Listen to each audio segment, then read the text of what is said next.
กับสบายดีและสวัสดีจ้าพี่เอฟซีทุกคนเนาะทางฝั่งไทยหรือฝั่งลาวหรือว่าต่างประเทศมื้อนี้มาพบกับช่องน้องเอิ้นสารามาพร้อมกับซาลาลินดาเช้าหญิงเพิ่นบ่ได้มาพี่น้องเพิ่นเพิ่นมีเวียกเพิ่นเอาใบตองใบกล้วยหั่นแหละเพิ่นเตรียมสิเอาเมื่อฮอดข้าวต้มอยู่บ้านแม่ใหญ่เพิ่นเพราะว่าเขาสิแจกมื้อวันที่10นี่แหละทุกคน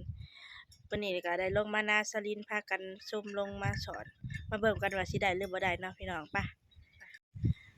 นี่ทุกคนต้นมักซิดาสลินขางเทียงนะเป็นตลอดปีตลอดแล้งเพราะว่ายามแล้งยามฝนเป็นตลอด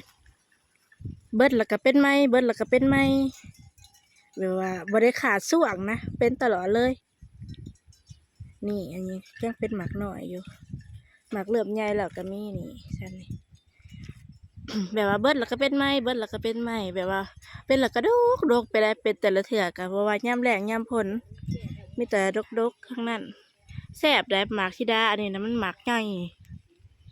หมากใหญ่ซ้ำกับปั่นนี่แหละทุกคนเป็นตลอดให้กินได้ทุกยามขางเที่ยง อันนี้ก็สิเป็นงัวมันมาอยากมากินดอกชมเสียวเวลาลมพัดแล้วมันแห้งแล้วมันเสียวมันจะหล่นลง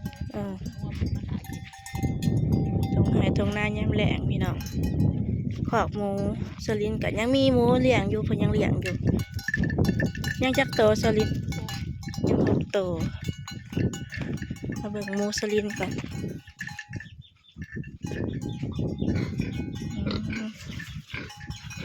ยัง6 โตมีแต่ตัวใหญ่ๆ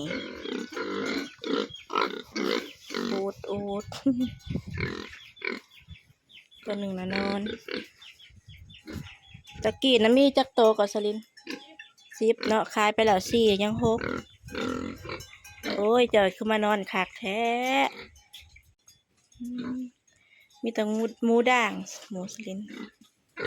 ตัวนี้ด่าง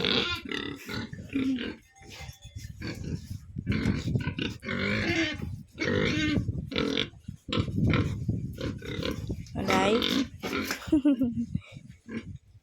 จะไปเบิ่งครับพี่จันเบิ่งสิลงสอนพี่น้องวันนี้มาสอนกับครับพี่จันเพิ่นยังยิบแยงอยู่ปุ้นอยู่คันพายพอแหงก็มาใหญ่แท้ แหงก็ขาดตาเอ้ยสลิดขาดที่เป็นไง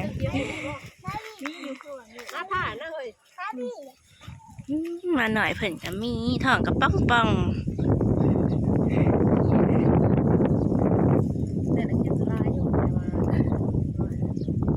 พี่จันเป็นผู้เฒ่าเลี้ยงหลานหลานเพิ่น2 คนหนูพรแล้วก็หนูกอด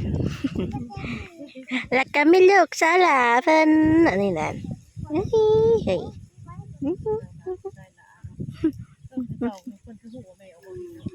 คนเล่นไปหน้าไม่อึ้งพูดนั่นมาเห็นทางอยู่ที่หาดลงมาน้ำไปรอบ2ทุกคนรอบแรกกับมันเสียงมันใหญ่กว้าง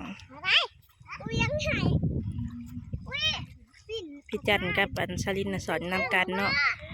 เพิ่นสอนผู้เดียวเพราะว่าแยงมันใหญ่มันกว้าง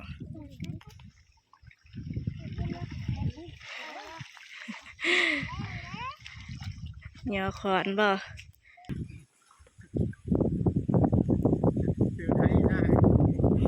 นี่ทุกคนกำลังเกี่ยวกับขึ้นมาเนาะรอบที่2รอบแรกมันกับมัน2 บาทมีคือ10 พอนะพี่จัน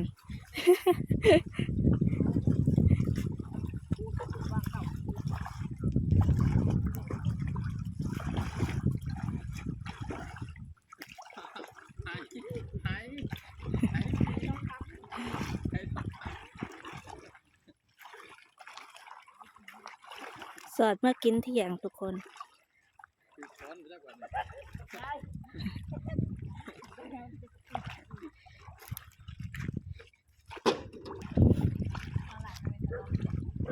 แยงใหญ่กว้างขนาดเลย ห็นว่ายังอันมันขาดแล้วพากันยิบแล้วก็เลยลงมาสอนทุกคน อันนี้มาสอนเพราะว่าถือให้ทองคำ ถือให้ทองคำบ่ อุ้ยพี่จันรวยแล้วพี่น้อง ปูปลานิน ปลาเขาให้ ปลาเขาให้ เดียววาน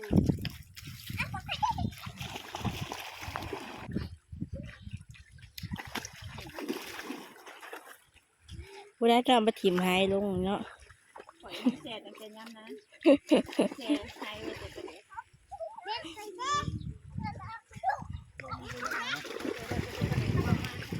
กลางเนาะ ถิ่มให้ลงไว้แล้วลืมบ่ เพิ่นไปเลยให้เพิ่นไปเลยว่าวันนี้ชุดนี้เรื่องเอาไปได้ย้ายมันจะ มีรอบสองคน ประมาณปันใด ประมาณเท่ารอบแรกเนาะเพราะว่ามันนักให้แหละ ลงกลางบ่บ่เนี่ยลงกลาง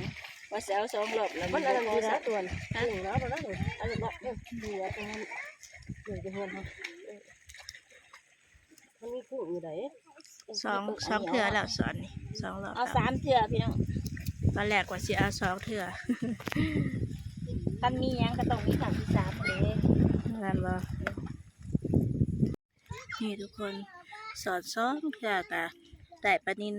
2เทื่อรอบแรกก็ถือปลานินรอบที่2ก็ได้ปลานินพอดีได้เป็น2เทื่อมานอยู่คนมานอยู่ มีปลาดุกนำถอนรอบแรกนะมีถึกปลานินกับปลาดุกมาเบิ่งรอบชุดท้ายทุกคน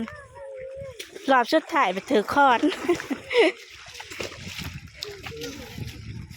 รอบที่2ก็คือกันให้ ทองผุนนะยาย ฟองบ่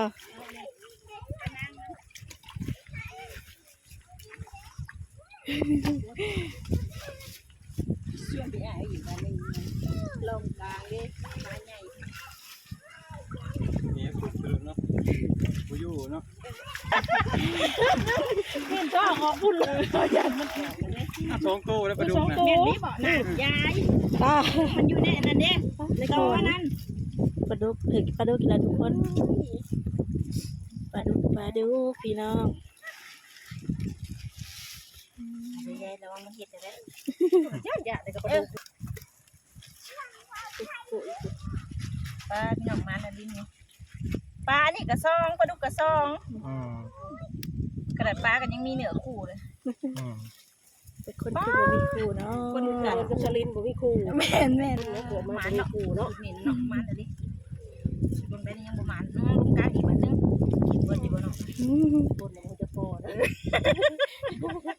ปลาละสิพ่ออยู่บ่พ่อจักเทื่อจักสิชวนอยู่บ่พ่อบ่เป็นได้คนนี่ คนหูจักพอกันสิเป็นจังซี่เด้อพี่น้องเอ้ยได้หลายแห่งดีได้ ทอกพึกอีบ่เปียมาทอกเอาแล้วนะ ของฝ่ายผู้หลักละแม่ละสู่คน ปลาอยู่ในหัวอยู่นะเพราะมันประกอบอ่ะ แง่เนี่ยเวลาเฮาสิขึ้นมาเวียด รอบที่สี่ แต่ปลาซิว ยังม่วนน้ำปลาใหญ่อยากสอดอีกแล้วทุกคน เถือ3แล้วมีเถือ นี่ได้เถิกอันปลาเหลี่ยงปลาจีน เอาปลาซิวในตลาดบาทเนาะปลาสมอนปลาพี่น้องเนาะ นั่น โค มา ตรโคจะไปเห็นอะไรกินเนี่ยจะเครื่องพูดเลยพี่น้องเอ้ย3 บาทนะ 3 บาท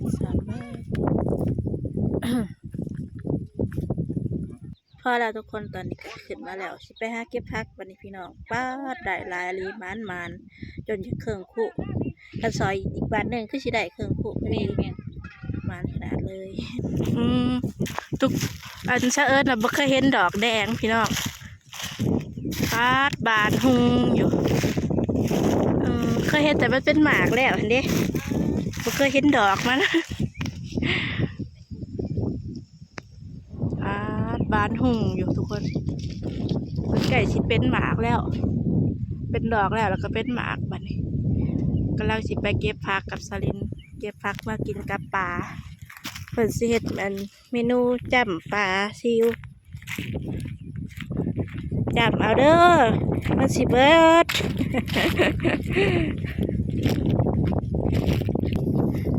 ผักเต่าอันนี้ผักเต่าขาวเนาะตัวนั้นนะผักเต่าแดงไป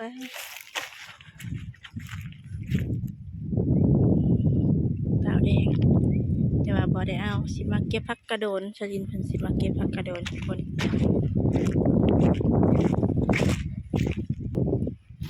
มีอยู่ตัวบ่หลายเนาะ ผักกระโดน กระโดน ผักกระโดนแดงกับผักกระโดนขาวอันนี้ผักกระโดนขาวมันสิแซ่บกว่าผักกระโดนแดงเออ ตัวหล่นก็หล่นตัวหลวงก็หลวงเนาะใบไม้ยามนี้ แบบเดียวเฮาไปเอาผักกระโดน ตัวหล่นก็หล่นตัวหลวงก็หลวงว่าซั่นตัวหล่นก็หล่นตัวปงก็ปงเป้าถ้าก็ได้หาเลาะเก็บผักบัดนี้เลาะไปเรื่อย ตัวนั้นบ่ยังเอาตัวนั้นเนาะจังซี่ใหญ่เลยเนาะใส่พริกเนาะ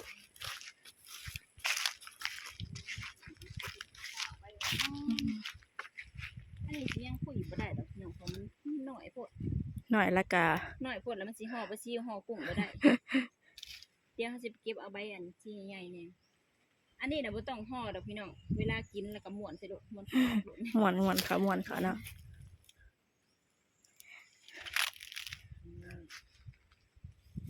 ไปสิเก็บ วิธีเก็บผักกับบริญญากเลยทุกคนโหดจาดโลด พูดเอาลูกว่า โหดจาดอโลด หน่ายดอกกล้วย โอ้เสียงนกทุกคนวิววิววิว บ้านเฮาน่ะบ่ค่อยมีนกเลยได้เจอเนี่ยแซ่บได้พักนี่ หอม แม่นกินกับจำกุ้งจำชื่อหรือว่าเป็นพันธุ์ปลาจำปลานะพี่น้องนี่ นี่ทุกคนวันนี้สิมาเก็บเอามาหยอดใบพิมานเนาะฟังสื่อกับเป็นตะยาน แต่แซ่บได้ แต่ว่าเคยเคยได้ยินพ่อเนี่ยพ่อปู่แม่ย่าพ่อแม่เพิ่นพาเนาะแล้วก็น้ำเพิ่นบ่ฮู้ว่าที่มาที่ไปเป็นหยังคือตัวพิมานเนาะแต่ว่าก็ได้ยินผู้เฒ่าผู้แก่เพิ่นพาพาเว้าแล้วก็เว้าน้ำเพิ่นสลินเพิ่นเคยกินเนาะเสิร์นน่ะบ่ กับ เค แกง ย หน่อไม้นะแซ่บ อืม แนวใส่ผักนะพี่น้อง บ่ได้ถือถุงยางมาเมื่อไว้ห่อนแดดเด้นี่ทุกคนตัวนี้มาเลือกแล้ว ตอนเลือกกับบริถ่ายพี่น้องเบิ่งนะเพราะว่าผ้าหิ้วเขาตอนนี้ชาลินเพิ่นก็กำลังสิเตรียมขันสม มักกอกก็คือเหนียวงาม ขันสมมะกอกใส่ปลาซิว เหมือนงามเลยพี่น้องเพราะว่ามักกอกเขาเก็บเขาตู้เห็นไหม เก็บมาโดนแล้ว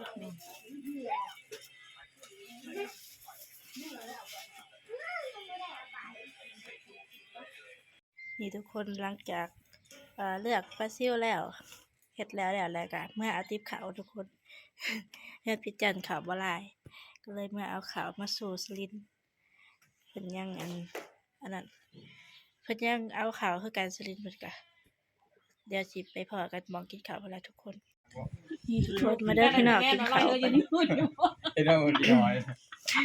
ขอโทษขออภัยผมบ่กินดิบนำเด้อพี่น้อง โอ้ยอันค่ะ แต่ บ่กิน สลินเพิ่นน่ะกิน